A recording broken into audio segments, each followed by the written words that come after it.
Thanks for joining us. And today we're going to talk about tall tales in Kriya Yoga.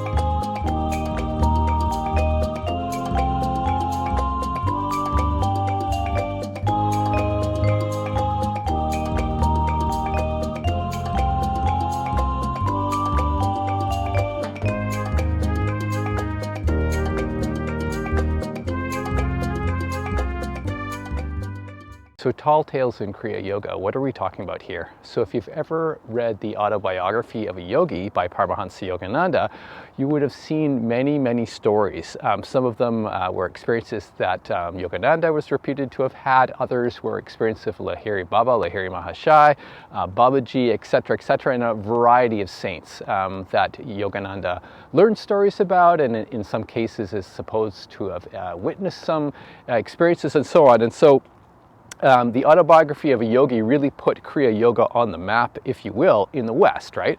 Particularly when Yogananda came to the United States in 1920, etc.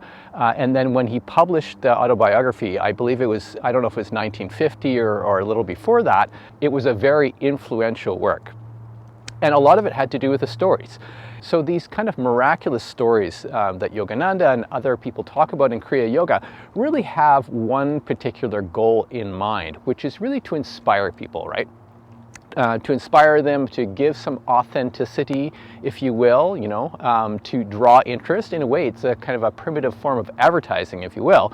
So some of these stories, especially in the autobiography, include the story about how Lahiri Baba met his teacher Babaji, his guru Babaji, in the Himalayan mountains.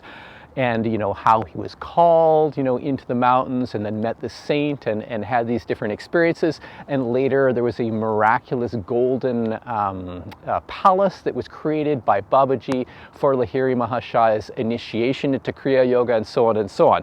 And so many of the things that are in the autobiography of a yogi are stories that are traded among Kriya yogis. Wow, did you hear the story about this? Did you hear the story about the resurrection of Sri Yukteswar? Like all these kind of things, right? It becomes very much a part of the culture. The term for stories of a fantastical nature or biographies of saints is hagiography.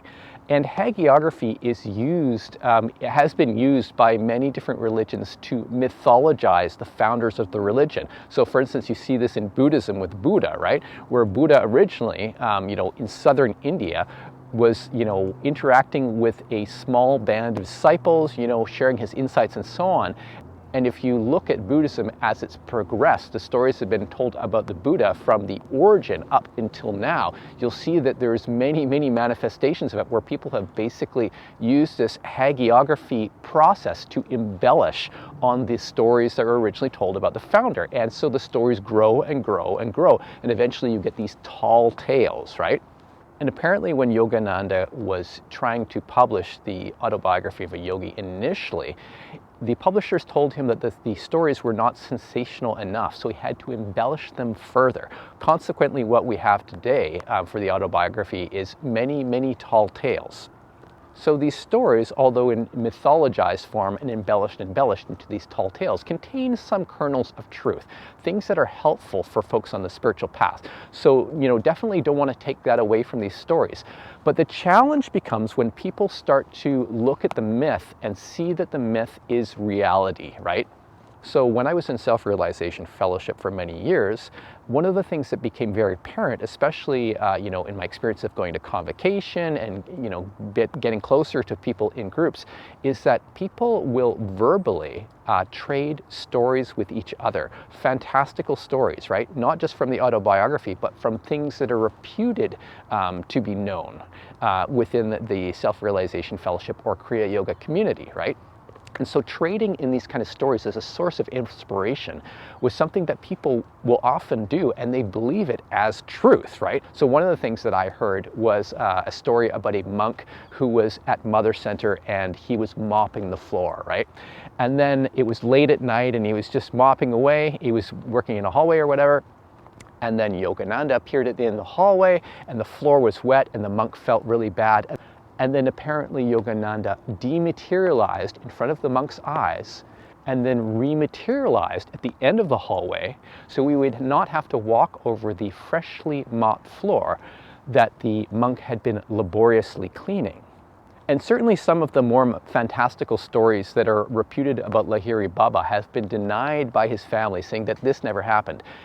And Lahiri Baba himself actually downplayed stories of a fantastical nature, and that's why he rarely talked about his guru Babaji. So a lot of the stories that came later that are very fantastical in nature were told by Lahiri's students.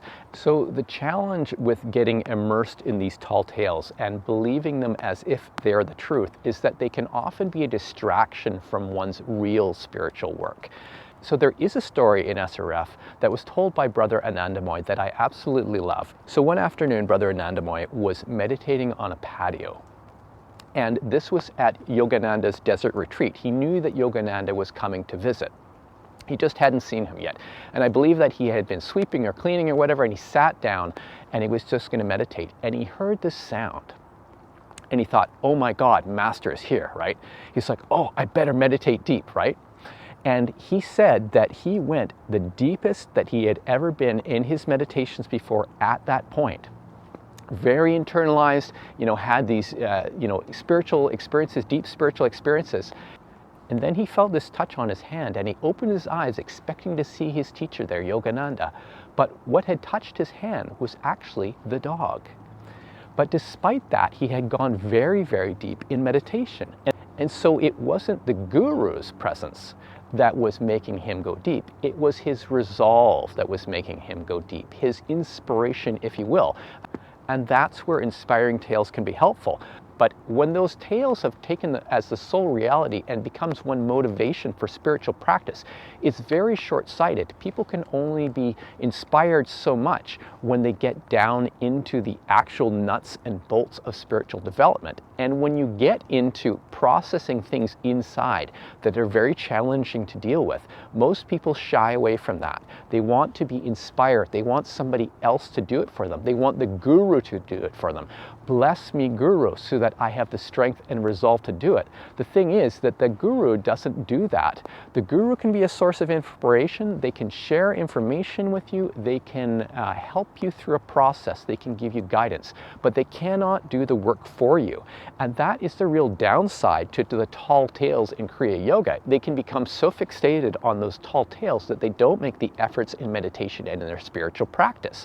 And so I have been, my experience with SRF devotees is that people will be, talking, in a social capacity, talking about these inspiring things, how, the teachings have changed their life, so that Kriya Yoga is a godsend. They've come over all these different challenges and stuff like that. Their life is so good, and they've convinced themselves into talking in that way. But in the actual meditation itself, you see them falling asleep and not making an effort, and also not making regular effort to meditate outside of the group meditations, right? So the inspiration is good, right? But at the same time, you need to be able to do the work. So with organizations like Self-Realization Fellowship, those tall tales are something that attracts followers, right? But when students join those schools, if there isn't something real there that will actually help them in their day-to-day life to do internal transformation, to get into deeper states of meditation, to get into inner peace, to resolve issues in their, with their family, with their friends, with their community, right? Help them to contribute in a better way to the world around them. If they don't empower them to do that, then they're of little use. So don't let tall tales of Kriya Yoga become a distraction from your actual practice.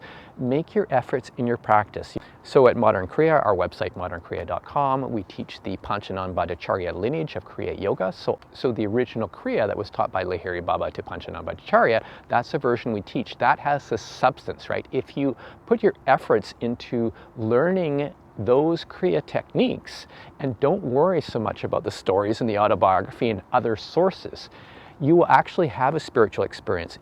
You will have your own unique spiritual experience, and that is the most significant to you, right? Because it has to have meaning for you. It has to be transformative for you. It needs to be empowering for you.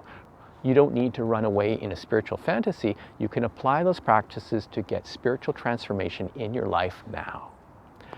So if you have any questions about this video, feel free to send me an email at info@modernkriya.com. Also check our website at modernkriya.com and our YouTube channel. So thanks for joining us, and we will see you next time.